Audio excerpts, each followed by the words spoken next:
Bom dia, Pai seja contigo, que a graça, a paz, as misericórdias do Senhor esteja sobre a tua vida, sobre a tua casa, que o Senhor abençoe tua entrada, tua saída, teu sentar e teu levantar.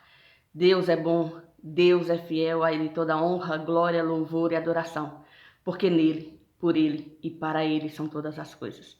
Que os teus olhos estejam voltados aos céus, teus ouvidos sensíveis à voz do Espírito Santo, e teu coração sedento por ouvir a palavra daquele que vive e daquele que reina, o Senhor e Salvador Jesus Cristo, o único e suficiente Salvador, aquele que tem todo o poder nos céus, na terra, nos mares e sobre tudo que neles há. Deus é fiel. Amém?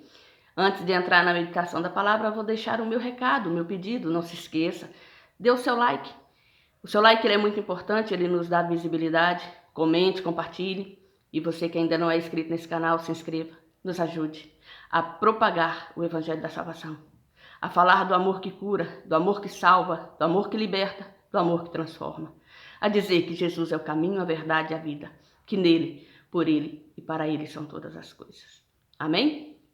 Hoje, a nossa meditação está no livro de Êxodo, capítulo 1, versículo 21, que diz assim: E aconteceu que, como as parteiras temeram a Deus, ele estabeleceu-lhes casa. Louvado seja o nome do Senhor Jesus Cristo.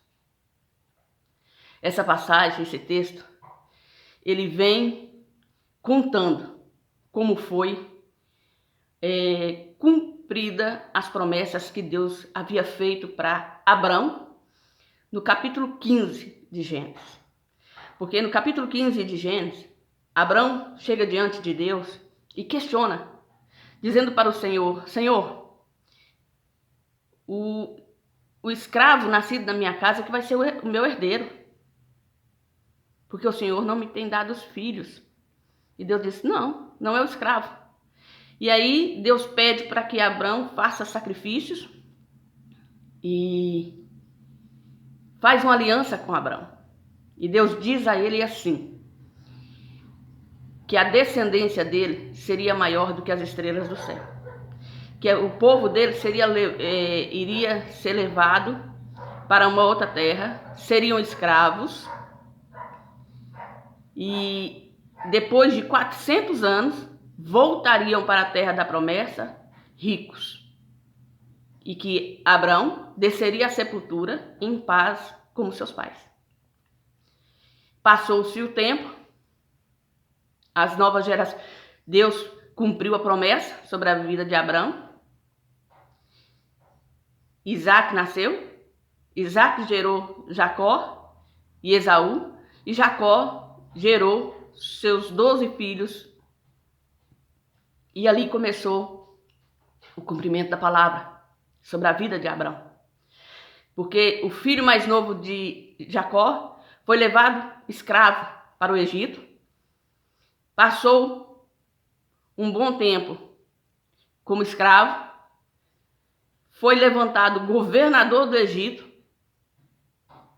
por causa que Deus era com ele em tudo que ele fazia. Depois que ele é governador, ele tem um reencontro com seus irmãos, faz com que o seu pai e toda a sua família vá para o Egito. A família ali se estabelece, porque o lugar tinha fartura, o lugar era bom de se viver, mas era simplesmente cumprindo aquilo que Deus estava falando. E ali as gerações começam a multiplicar, o povo começa a crescer.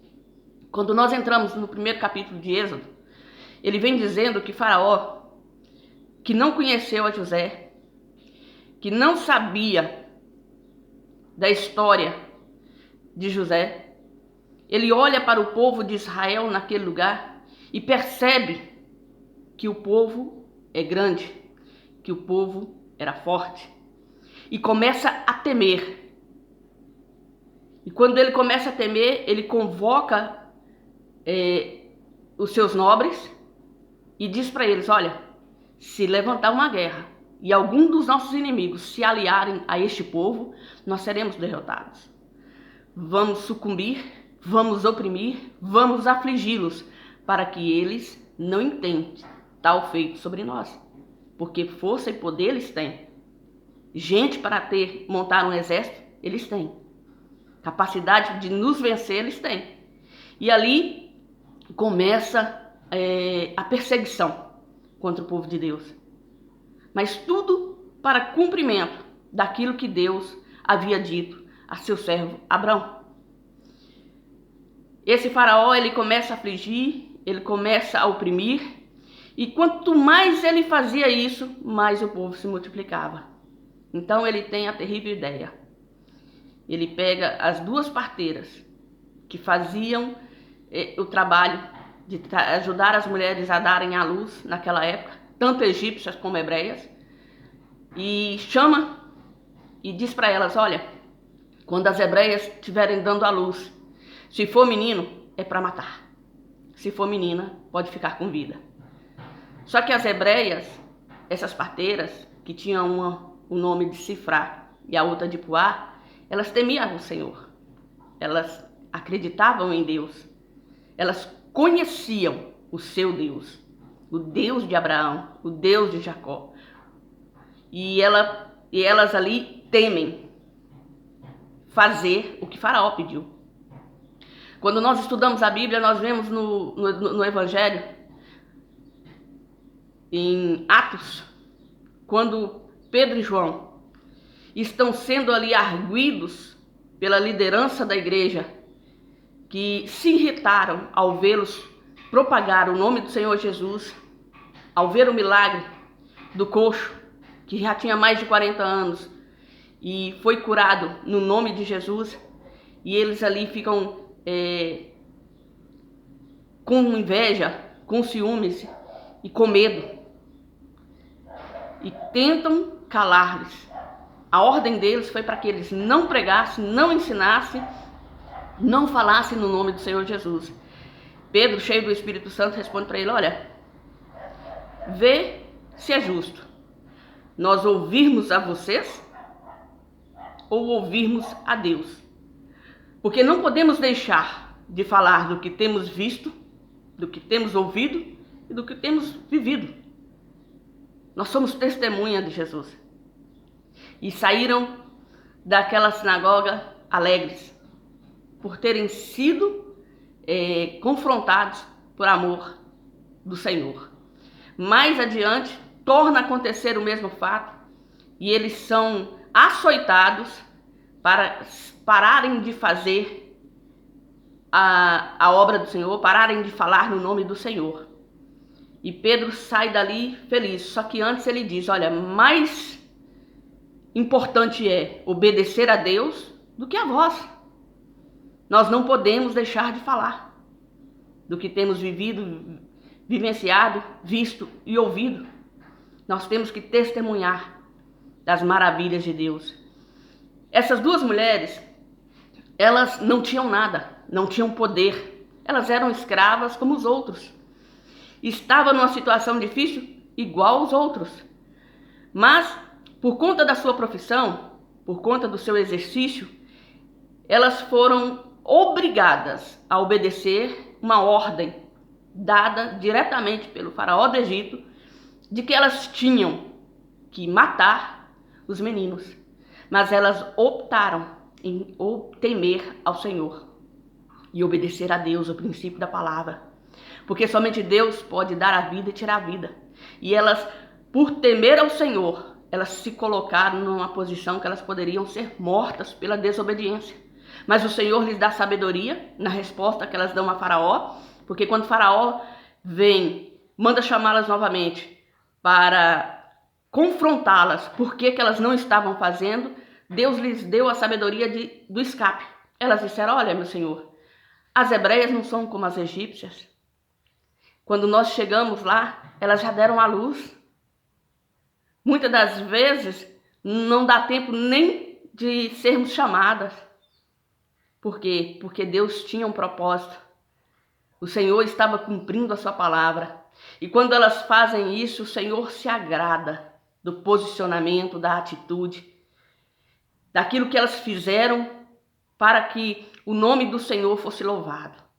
Elas obedeceram a Deus. Elas serviram a Deus. elas ficaram em Deus, assim como João e Pedro e como todos os apóstolos. Quando a igreja começou a ser perseguida, oprimida, quando as lideranças tentavam impedir que o nome do Senhor Jesus fosse propagado, fosse declarado, fosse ensinado, eles se posicionaram. E eles disseram que não poderiam deixar de falar. Nós não podemos deixar de falar das grandezas de Deus. Nós não podemos deixar de falar das maravilhas de Deus. Nós não podemos deixar de ensinar aqueles que estão à nossa volta do amor de Deus. Porque o Senhor tem pressa, querido. Jesus está às portas. O Senhor está voltando para buscar a sua igreja lavada e remida no sangue do Cordeiro. Nós temos que ter a disposição de sermos testemunhas daquele que vive, daquele que reina. O nosso caráter tem que ser transformado pela palavra. A nossa atitude tem que ser de acordo com a palavra do Senhor. O nosso pensamento tem que ser o pensamento de Deus, o pensamento de Cristo. Nós temos que viver os princípios da verdade do Senhor e realizarmos a sua vontade, aonde Ele nos enviar, aonde Ele nos colocar. Nós temos que propagar o evangelho da salvação. Nós temos que resplandecer a face do Senhor. Que essa seja a minha e a tua decisão a partir desse dia de hoje. Que nós possamos servir a Cristo em toda circunstância. No momento de alegria, no momento de tristeza, no momento de dor, no momento de vitória, no momento de derrota.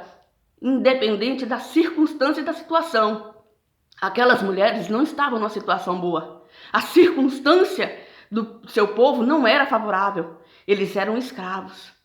Por quê? Porque o inimigo reconheceu a força que eles teriam, a força que eles tinham, e o inimigo tentou suplantar, tentou oprimir para que eles não pudessem fazer nada contra eles. Mas Deus tinha um propósito. Aquilo tudo era para que a glória de Deus se manifestasse, era para que se cumprisse a promessa do Senhor a seu servo Abraão. Que nós possamos, querido, estar atentos a tudo que nos sucede, não para ficarmos magoados, ressentidos, mas para entendermos que todas as coisas cooperam para o bem daqueles que amam o Senhor, daqueles que buscam a sua face, daqueles que buscam a sua presença, que Deus tem um propósito. Nem tudo é vontade absoluta do Senhor, mas é vontade permissiva. O Senhor permite, porque muitas das vezes nós só conseguimos nos voltar, nos aproximar do Senhor na hora do sofrimento.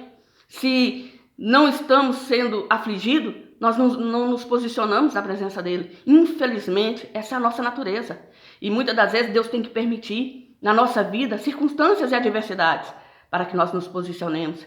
E outra coisa, quando Deus tira Israel de dentro do Egito e leva para o deserto, foi para experimentá-los, para saber o que estava em seus corações. Muitas coisas que nos sucedem, o Senhor está nos experimentando para saber o que está no nosso coração, para nos mostrar a nossa realidade, para nos mostrar a nossa debilidade, para que nós possamos nos posicionar na sua presença e na sua palavra. Que a nossa decisão seja servir e buscar andar na presença daquele que vive, daquele que reina. Jesus te ama e Ele não quer que você pereça, mas Ele quer que você tenha conhecimento da verdade e seja salvo. Que essa palavra venha ao teu coração como resposta de Deus e que o Senhor possa falar abundantemente em teu coração. Fica na graça, fica na paz, tenha um dia cheio da presença, das misericórdias e do poder de Deus. Que o Senhor te abençoe abundantemente.